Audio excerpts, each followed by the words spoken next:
The best placement for students with learning disabilities will be in the general education setting. Accommodations, modifications, and strategies will all assist in better including and meeting the needs of this group of students. Think about the characteristics we discussed in the last lesson. Before we begin, see if you can come up with a list of strategies that you think would be useful. While there are many possible strategies to use with students with LD, remember that these strategies are effective with any student. More importantly, what works for one student with LD may not necessarily work for another student with LD. No one method will meet all the needs of students with learning disabilities, and a combination of accommodations, modifications, and strategies may be necessary. There are 4 instructional strategies that were discussed in your book that we will briefly discuss. These include cognitive training, direct instruction, mnemonic strategies, and learning strategies. Cognitive training is sometimes called cognitive skills training and cognitive strategies training. It is an umbrella term for a variety of techniques that focuses on teaching students how to interact with content. In essence, how to study material so that learning becomes more deliberate, self-directed, and self-regulated. Cognitive training can be effective for all students, so it is not just a technique for children with LD. Research shows that some students with LD greatly benefit from it. The exciting part about cognitive training is that it teaches children to become their own hero in a sense because it teaches them how to take responsibility for their own learning. An example of cognitive training is teaching students to use the SQ3R method when reading from expository text. Expository text is a type of text found in textbooks and is probably the most highly read type of text during the school years. SQ3R stands for survey, question, read, recite, review. SQ3R is a reading strategy that helps students understand what they are reading through a guiding framework. This framework includes the following components: survey, question, read, recite, and review. The first component requires the student to survey the reading. This includes looking at the title, headings and subheadings, checking pictures, charts, graphs, and map captions, reviewing any questions related to the reading, and previewing introductory, concluding, and summary paragraphs. The next component, question, guides the student through turning the title and headings into questions, reading questions associated with the reading, and providing self-questioning opportunities so the student can reflect on what they already know about the subject. Reading is the next component, and that includes reading and looking for answers to questions, answering questions, rereading captions, taking note of emphasized items, studying graphic aids, and rereading unclear sections. After students have read, the recite component focuses students on orally questioning and summarizing what was read, taking notes, highlighting important points, and reciting the important information. The final component is to review. This takes place over an extended period of time where students review the reading through a variety of methods such as rereading, taking notes, reviewing notes, reciting information from memory, and creating flashcards. The following clip provides a nice overview of the SQ3R strategy. SQ3R is a great reading and note-taking strategy. Why do you need a reading strategy? Well, how many times have you picked up a textbook, read for a while, and realized that you've not remembered anything you just read? Using the SQ3R method helps you remember what you read so you can get wonderful grades and do well in all your classes that test you about information that you've read. You should use this method for any textbook reading and for any online or print articles that you read or use for research in any of your classes. The S is for skim. Before you curl up with a blankie and hot cocoa to read, take a moment to skim over the entire text. Skim means to look something over at a bird's eye view. Look at main headings, bolded words, and any pictures or diagrams. This will give you an idea of what the article will be about. This also helps you know what to expect and hopefully will trigger some background information you might already know about the topic. The next step is to ask questions. Asking questions helps you pay attention better to even the most boring reading assignment because you are essentially on a mission to answer the questions you have asked yourself. If we have a purpose, we are more purposeful. You should write down any questions you have and turn headings into questions that you must answer by reading.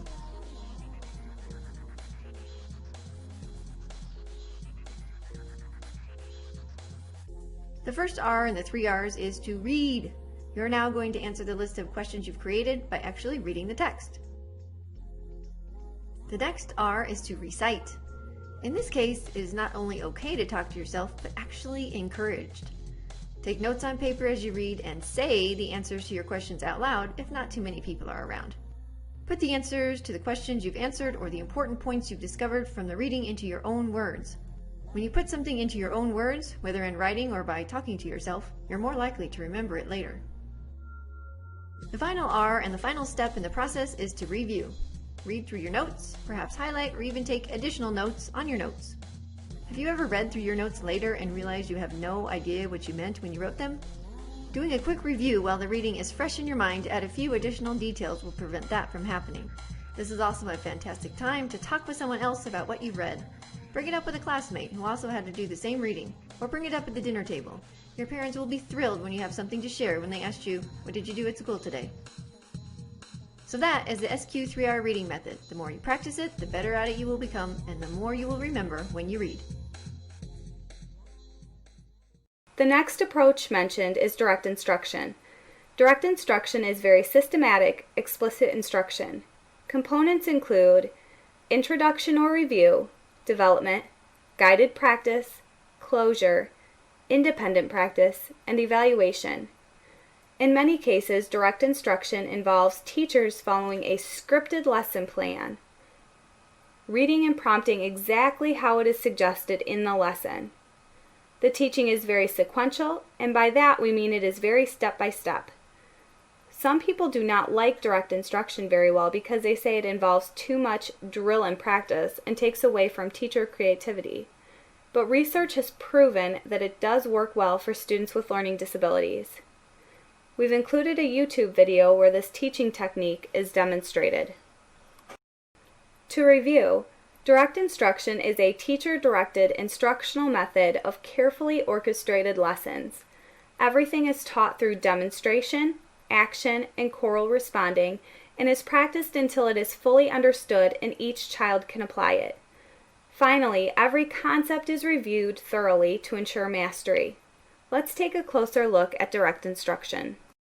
Direct instruction materials are notable for their careful, incremental design. This systematic presentation greatly enhances the rate at which students can progress through the curriculum.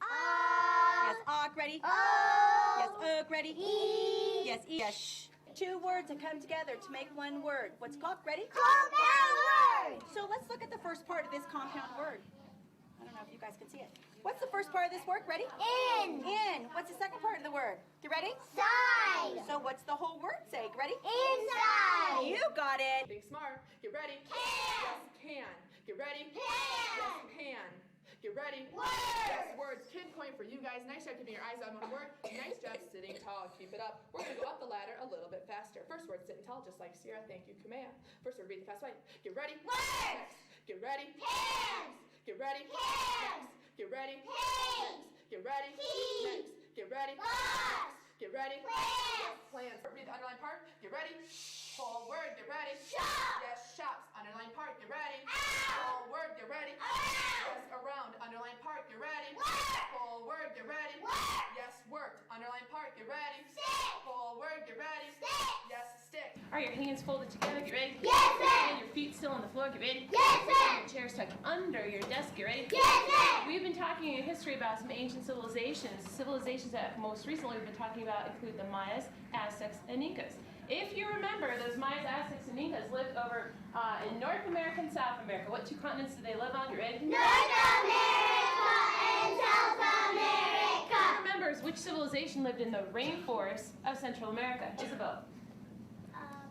Mayas. Which civilization lived in the rainforest of Central America? Get ready? Mayas. Which civilization lived down here in what we know as Mexico today? They built their civilization on an island. Cheyenne? Inca. Oh, Leslie. Aztecs. Hey everyone, the Aztecs lived down here in Mexico? Which civilization lived in Mexico? Tell me if you know it. You ready? Aztecs! Aztecs, you got it. And then which civilization lived down here in the Andes Mountains of South America? Jacob? Hey everyone, what civilization lived in the Andes of South America? You ready? Incas! Okay, column 2. First word, all words, get ready. Holiday, despair, desperate, straitened, sparing, invisible, vague, bathing, anxious, gorgeous, enormous, tremendous. Very good, class. So everybody, what's another way of saying the witch was clever but sneaky? Get ready? The witch was cunning. Okay, so what does cunning mean, class? Once more, get ready. Clever but sneaky. Okay, very good. Hannah, continue. Well, in a few minutes I will be all melted, and you will have the castle to yourself. I have been wicked in my day, but I have never thought a girl like you would ever be able to melt me and end my wicked deeds. Look out! Here I go! What's the top number? Get ready. 5. Yes, the top number is 5. I'll read the fraction. 5/4. Your turn. Read fraction A. Get ready. 5/4. Yes, the fraction is 5/4. Touch fraction B. Get ready. What's the top number? Get ready. 7. Yes, the top number is 7. I'll read the fraction. 7/4. Your turn. Read the fraction. Get ready. 7/4. Yes, 7/4. Touch fraction C. What's the top number? Think big. Get ready. 7. Yes, the top number is 7. I'll read the fraction. 7/8. Your turn. Get ready. 7/8. Yes, 7/8. 9 times 7. I take my 7 and I subtract 1. I get what numbers? No, 7 minus 1. You ready? 6. 6. 7 minus 6. That's going to be my first digit of my answer. Then I think. What do I think, Marcelino? You think, what plus 6 equals 9? Excellent. What plus 6 equals 9? Everybody, what number plus 3? 3. That is my second digit. Good watching. At the beginning levels, when skills are low, structure is high. As students become more academically advanced, the structure or scaffolding is reduced. I don't want to hear what Papa wouldn't have done, Mama snapped, or what Mr. Morrison wouldn't have done, or Uncle Hammer. You were with Big Ma, and she did what she had to do, and believe me, young lady, she didn't like doing it one bit more than you did. Well, I muttered, maybe so, but there's no maybe to it. Was Big Ma pretty ashamed of what went on? Hannah? Yeah. She was ashamed, but why did she do it, do you think? Why would she make Cassie apologize to Mr. Sims for doing that, Bender? So Cassie doesn't get any more trouble and maybe get killed? Okay, she was being safe, but it still bothered her. 1, 2, 3. You ready as march. Let's sleep him. Pass. You got to stride the narrow world like a colossus, for we will shake it while the war stays in there. I come to fetch you to the Senate House. I kiss thy hand, but not in flattery, Caesar. Et tu, Brute? Liberty, freedom, tyranny is dead. But here comes Antony. Welcome, Mark Antony. Almighty Caesar, dost thou lie so low? Cry havoc and let slip the dogs of war. Speak all good you can devise to Caesar. That's all I seek. You shall, Mark Antony. I come to bury Caesar. He was my friend. Most noble Caesar, we'll revenge his death. Forever farewell, Brutus. Caesar, now be still. This was a bear. 26. Pretty good. 95%, every word distinctly said. What do you think? That's the point. What do you think are Right? some of the That's benefits? point. Second group, who wants to go? How about the drawbacks? Tape. Now let's take a look at a couple of examples from direct instruction materials. All right. The first one is a sample lesson from McGraw-Hill Language for Learning Lesson 1. Connor. Jolly. Exactly. What about Montfleury? Montfleury, Mark. Ponderous, right? But then how did he act when Cyrano said, Kevin? Yes. Remember? Now let's look at another example. This is an example on decoding. Again, very structured, explicit. What do you think? What do you think are some of the benefits? How about the drawbacks? Now let's take a look at a couple of examples from direct instruction materials. The first one is a sample lesson from McGraw-Hill Language for Learning Lesson 1.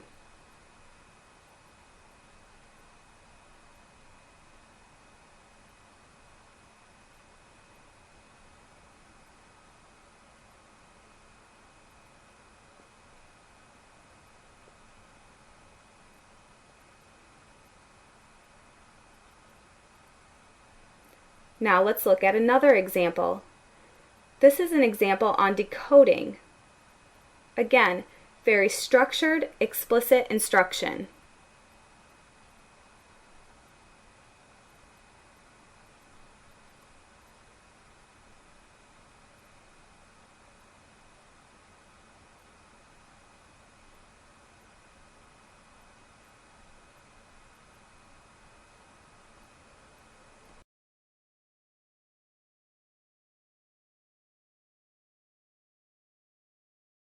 Mnemonic strategies is another strategy that may be helpful for students with learning disabilities. Mnemonic strategies aid with recall by creating an association that is easily remembered.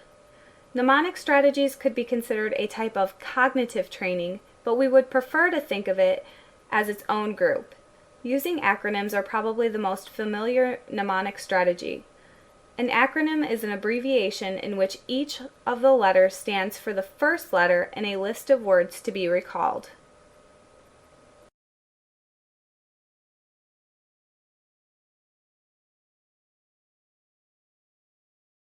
An example of a mnemonic is HOMES, which can enable students to recall the names of all the Great Lakes of North America: Huron, Ontario, Michigan, Erie, and Superior. Another mnemonic strategy is called acrostics. Acrostics use the first letter of each word in a sentence to help learners retrieve a list of words. For example, my dear Aunt Sally helps students recall the proper order of a mathematical operation: multiply and divide before adding and subtracting. Likewise, every good boy does fine enables students to recall the notes of the lines on the scale. There is nothing to criticize about mnemonic strategies because they work great and teachers and students love them. The only problem is that it is hard to think of mnemonic for everything, and so the scope of application is a little limited. Let's try to create a mnemonic strategy. Think about the 6 principles of IDEA. Pause this lesson and take a few minutes to create your mnemonic. What acronym did you come up with for using the first letter or letters of each of those principles? Learning strategy instruction focuses on making the students more active learners by teaching them how to learn and how to use what they have learned to solve problems and be successful. The book mentions the SIM, or Strategic Instruction Model, that was developed by Deschler at the University of Kansas, and this is the most famous and widely used approach to learning strategy instruction. Learning strategy instruction is different from cognitive training because its focus is broader. Cognitive training focuses on interacting with content. Learning strategy instruction focuses on how to problem solve and approach learning. For example, students with LD may benefit from being taught test-taking strategies. Test-taking strategies that typically developing children figure out through incidental learning, or on their own. Through learning strategy instruction, they can learn how to take a test so that the test score reflects what they know, rather than reflecting their deficiencies in test-taking skills. The SIM model is about promoting effective teaching and learning of critical content in schools. SIM strives to help teachers make decisions about what is of greatest importance, what we can teach students to help them to learn, and how to teach them well. There are 2 main components of the SIM model: teacher-focused interventions and student-focused interventions. Teacher-focused interventions focus on content enhancement, routines, or adapting, modifying, and presenting content in a more learner-friendly format. Student-focused interventions focus on learning strategies and teach students strategies that will assist them with learning content. The following is a case that comes from the University of Kansas Center for Research on Learning. Take a moment to read through the following case.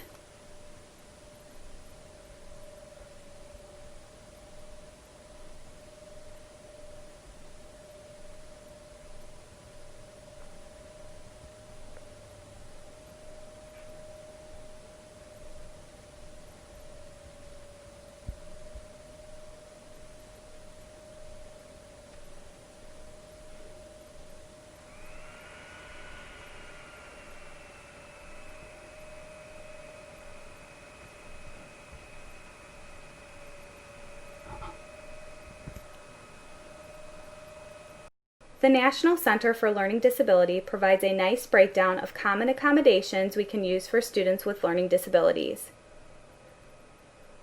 These suggestions include the areas of presentation, response, setting, time, testing, and other areas. Before we end this module on learning disabilities, we want to touch on technology. Too often, teachers think of special technology just being for students with more severe learning problems, but students with learning disabilities can truly benefit from technology. There is text-to-voice software for students who have difficulty reading. You can scan a page in and the computer will read it back to you. There is voice-to-text software for students who have difficulty writing. They can record their paper, and then the computer produces a rough draft in text form. There is writing and note-taking software, as well as software to help a student stay organized with assignments and due dates. We will say it once again, most students will benefit from these accommodations. The difference is that students with LD may be lost without access to these things. In summary, with the right teaching interventions, curricular adaptations, and classroom accommodations, plus the right amount of effort on the part of the child with the learning disability, children with LD can make adequate progress in the general education curriculum and can be successful in school. There are many students with learning disabilities who go on to college and have successful careers in professional occupations. The key thing to remember is not to let a student with a learning disability be satisfied with failure. Have them shoot for the stars and learn strategies that will help them reach their destination. These character traits develop during the formative years when they are in school.